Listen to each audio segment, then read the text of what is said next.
konyo jopuonj. Tuo magalagala mar ruodhi miluongo ni Kala-azar ma ikelo kod kit lwang'ni moro mayudore e kuoyo pod medo landore e kaunti ma Kajiado, kendo kwan mar ji moyudo tuono medore. Ji moseyudo tuono mathoth e kauntino gin nyithindo ma yawuoyi manie kind higni 9 nyaka higni 11 ma thoro tero chiaye e kwath. Judith Omondi ni kod ler mar wachno.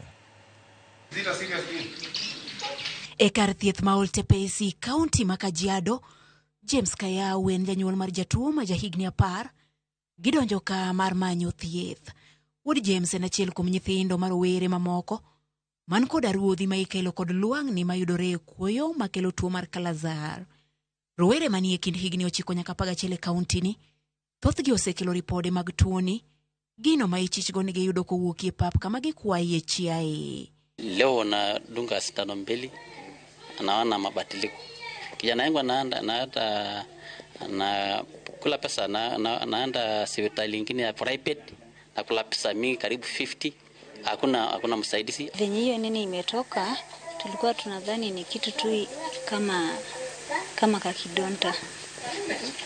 So tukajaribu kuiona, tukaiona inaizidi tu kuwa kidonta.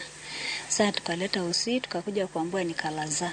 Report mawayudo e kar thieth ma Oltepesi yango ni chakre dwe mar 1 nyaka sani maromo jotuo 150 osechwal mar yudo thieth nikech tuo magalagala mar Kala-azar.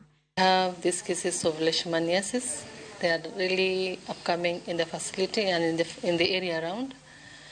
Leishmaniasis is caused by the Leishmania parasite transmitted by the sandfly. For last month, July, we saw around 15 patients for both the visceral and the cutaneous leishmaniasis.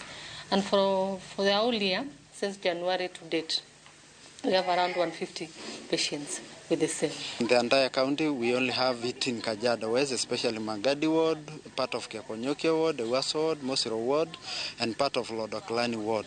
Magi timore e kinde ma kaunti ma Kajiado medo dhi nyime kod puonjo jopiny nengo mar limo kar thieth mapiyo poni in kod ranyisi mar tuoni. And of course, this disease, if not treated, it will eventually lead to death. Otherwise, treatment is free. Here in Oltepesi, we do treatment at Oltepesi Health Center, Ewaso Health Center, and Kajiado Referral Hospital.